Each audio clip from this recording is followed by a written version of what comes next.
बिस्मिल्लाहिर्रहमानिर्रहीम। अस्सलाम वालेकुम नाज़रीन, मेरा नाम दावर अज़ीज़ है और मैं एक मरतबा फिर अपने यूट्यूब चैनल से आपसे मुखातिब होने का शर्फ़ हासिल कर रहा हूँ। आज बात करेंगे सुप्रीम कोर्ट ने जो फ़ैसला दिया है उसके बारे में। जो supreme court procedure and practice का बिल था, जो बल्कि एक्ट बन गया था, उस पर पिछले साबिक़ चीफ़ जस्टिस उमर अता बंदयाल साहब ने उसे कालादम करार दे दिया था, उसको सस्पेंड कर दिया था। और इस सुप्रीम कोर्ट के फुल बेंच ने 15 रुकनी जजेस ने उसके ऊपर जो फैसला दिया है उसके क्या असरात होंगे, क्या मुज़मरात होंगे। बहुत सारे मेरे भाई जो हैं यूट्यूब पे उन्होंने इस पे बात की है, लेकिन ज़रा सादा लफ्ज़ों में मैं आपको समझा दूँ। 3 चीज़ों पर इस बिल में जिस पर फ़ोकस किया गया था उसका रिज़ल्ट सामने आया है। पहला रिज़ल्ट ये सामने आया है कि इसे बहाल किया गया है, ये काबिल कबूल है। और अब सुप्रीम कोर्ट के जो चीफ़ जस्टिस साहब हैं, और आने वाले चीफ़ जस्टिस साहब, जब तक इस कानून को बदल नहीं दिया जाता, तो अब वो सुओ मोटो एक्शन अकेले लेके और या कोई बेंचेस की फॉर्मेशन वगैरह वो खुद से नहीं कर सकेंगे, बल्कि 2 उनके बाद जो सीनियर तरीन जजेस हैं, उनकी मुशावरत से अब ये काम होगा। और ये इस बिल के ऊपर पहला फैसला उन्होंने ये दिया। दूसरा, इस एक्ट में जिस चीज़ पर ज़ोर दिया गया था वो ये था कि इस किस्म के केसेस में, सुओ मोटो केसेस में अपील का कोई राइट नहीं होता। जिसके खिलाफ फैसला आ जाए वो अपील नहीं कर सकता उस फैसले को। और ये इस एक्ट में ये हक दिया गया था अपेलेंट को कि वो अपील कर सकता है या अक्यूज्ड को। और मेरा ख्याल है कि ये एक अच्छा कदम था। देखें, जिस हुकूमत की या जिसकी जो बात भी मुनासिब हो, वो उसको क्रेडिट देना चाहिए उसका। पीडीएम की हुकूमत में ये काम एक बेहतर हुआ था, क्योंकि जो मुतलक़ल अनानी है या डिक्टेटरशिप है, उससे कायम होती है कि अगर आप किसी को सज़ा सुना दें और आप उसको अपील का राइट भी ना दें, तो ये तो डिक्टेटरशिप है। जमहूरियत में ऐसे नहीं होता। कानून के कायदे के मुताबिक आपको कम से कम एक हक ज़रूर दिया जाता है, और ये हक इस एक्ट में दिया गया था, जिसे बहाल रखा है मौजूदा सुप्रीम कोर्ट ने, और ये एक बहुत अच्छी बात है। अच्छा, इसके बाद और अब इसकी वजह से लोगों को अपील का राइट मिल जाएगा। लेकिन जो असल चीज़ हुई है ना, वो ये हुई है, और जिस मकसद के लिए मैं समझता हूँ कि ये एक्ट पास किया गया था, वो ये था कि इसका रेट्रोस्पेक्टिवली, यानी कि माजी से इसका इतलाक होगा।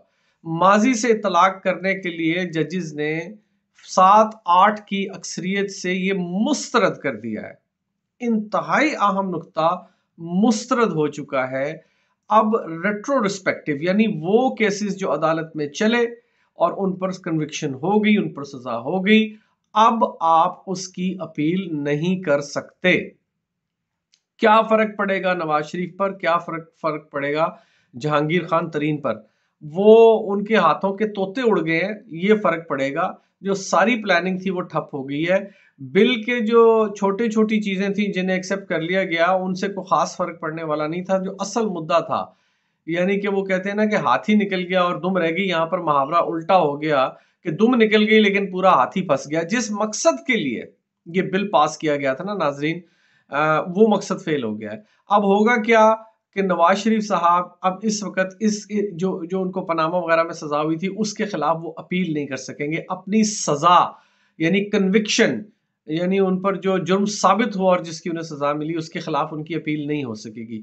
इसके दो पहलू हैं, उसको अच्छी तरह से समझ लें। आज सिर्फ इसी एक टॉपिक पे बात करते हैं, और वो ये है कि नवाज शरीफ साहब, लोग कानून में क्योंकि पहले तब्दीली की गई थी, तो लोग कहते हैं जी, जो नवाज शरीफ साहब के हमायती हैं, वो ये कहते हैं कि इससे फर्क कोई नहीं पड़ना जी, क्योंकि वो तो जो नाअहली थी वो ताहयात खत्म कर दी गई है कानून के तहत, और अब उसे 5 साल कर दिया गया। नवाज शरीफ साहब 5 साल गुजार चुके हैं उस नाअहली के, तो अगले इलेक्शन में कंटेस्ट करने के लिए, लड़ने के लिए वो अब अहल है।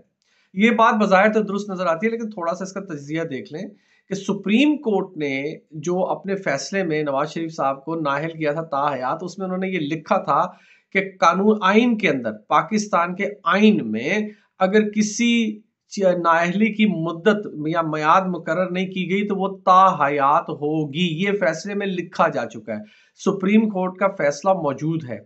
अगर इस फैसले में तब्दीली लानी है तो फिर आपको आइन में तरमीम करनी पड़ेगी, जिसके लिए असेंबली मौजूद नहीं है। लेकिन चले, बहरहाल जैसे भी सही, झूठा झूठा जोर लगा के अगर पीडीएम की हुकूमत ने नवाज शरीफ को फायदा देने के लिए एक कानून साजी कर लीजिए, चले कानून बना लिया कि नवाज शरीफ साहब के 5 साल, वो 5 साल की नाअहली है, वो जेकेटी जहांगीर खान तरीन और नवाज शरीफ दोनों की ख़त्म होगी है, दोनों इलेक्शन में कंटेस्ट कर लेंगे। लेकिन एक सवाल जिसके ऊपर ज़्यादा ध्यान देने की ज़रूरत है वो ये है कि नवाज शरीफ साहब अपनी जो इनको सज़ा हुई थी ना, वो सज़ा मुअत्तल करवा कर लंदन गए थे कि 4 हफ्तों में 8 हफ्तों में मैं वापस आ जाऊंगा इलाज करा के, और उसके बाद वो वहीं रह गए, वहीं के होके रह गए। आबाई वतन है ज़ाहिर है, तो वहीं रहना उन्होंने, और उसके बाद उन्होंने यहाँ आने का कसद नहीं किया। इसके बाद पहले अदालत ने उनके वारंट जारी किए, उनको बुलाया, फिर दायमी वारंट जारी किया, और उनको आखिर में अदालत में बार बार बुलाने के बावजूद ना आने पर उन्हें एब्सकॉन्डर यानी भगोड़ा डिक्लेयर, मफरूर कह लें आप,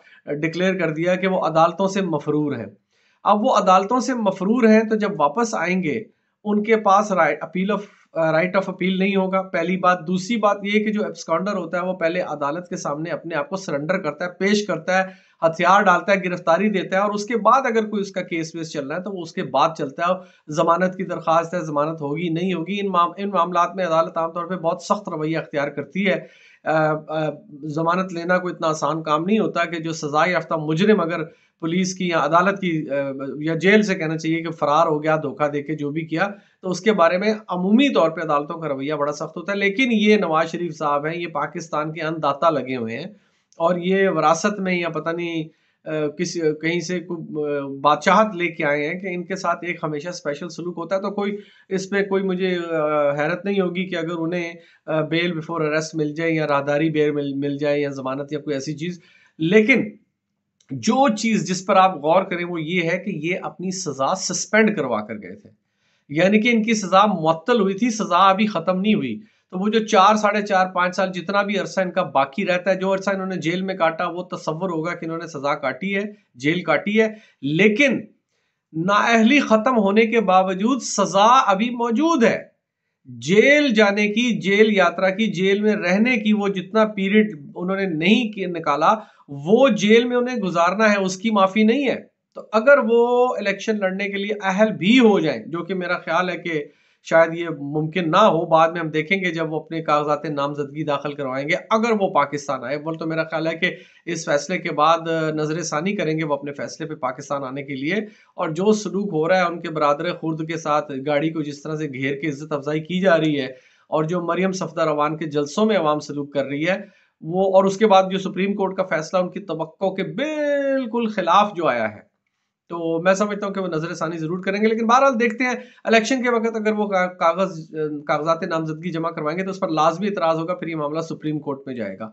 और वो जो उनकी बाकी अनस्पेंट सजा है, यानी वो सजा जो अभी उन्होंने पूरी नहीं की, उसकी वजह से उन्हें जेल जाना पड़ेगा, क्योंकि अब उनका अपील का राइट खत्म हो चुका है। ये बड़ी इंपॉर्टेंट बात है, इसे ज़हन में रख लें। जस्टिस याहिया अफरीदी साहब ने जाकर इसको 8-7 का फैसला किया, और ये बड़ी एक अजीबोगरीब बात है, ये कैसे हो गया। नवाज शरीफ साहब के पाकिस्तान वापस आने के रास्ते में जो सबसे बड़ी रुकावट थी वो वहीं की वहीं मौजूद है, यानी उन्हें अपील का राइट नहीं मिला, वो अपील करके अपनी सजा खत्म नहीं करवा सकते। कानून साजी का सहारा लेके बेशक वो इलेक्शन लड़ने के लिए अपने तई अपने आप को अहल समझते हों, लेकिन आइन के अगेंस्ट या आइन से हटकर कोई कानून साजी तस्लीम नहीं की जाती, वो लामहला चैलेंज होगी। और अब नवाज शरीफ साहब के पास रास्ता बहुत तंग हो गया है, मसला बहुत गंभीर हो गया है, क्योंकि वो ऐलान कर चुके हैं, सऊदी अरब पहुंच चुके हैं या पहुंचने वाले हैं, और उसके बाद उनका कसद पाकिस्तान का है। लेकिन इस फैसले ने, मुझे इस बात का मुकम्मल यकीन है कि उन्हें सोचने पर ज़रूर मजबूर किया होगा कि सज़ा तो उनकी सस्पेंड नहीं हुई, ऊपर से जो अपील का राइट है वो भी नहीं मिला। तो अब वो कानून के खिलाफ ज़मानतें कैसे हासिल करेंगे और कैसे इन सज़ाओं को ख़त्म करवाएंगे, ये मामला वो अपने वकीलों के साथ डिस्कस कर रहे होंगे। Good luck to him. लेकिन मेरी नज़र में जो जिस मकसद के लिए ये एक्ट पिछली पार्लियामेंट ने पास किया था, वो मकसद 0/0 हासिल हुआ है। नवाज शरीफ को या जहांगीर खान तरीन को इससे कोई फ़ायदा नहीं हुआ, उनका मामला वहीं का वहीं लटका हुआ है। आज के लिए सिर्फ इतना। अगले वीलॉग में कुछ और बात करेंगे।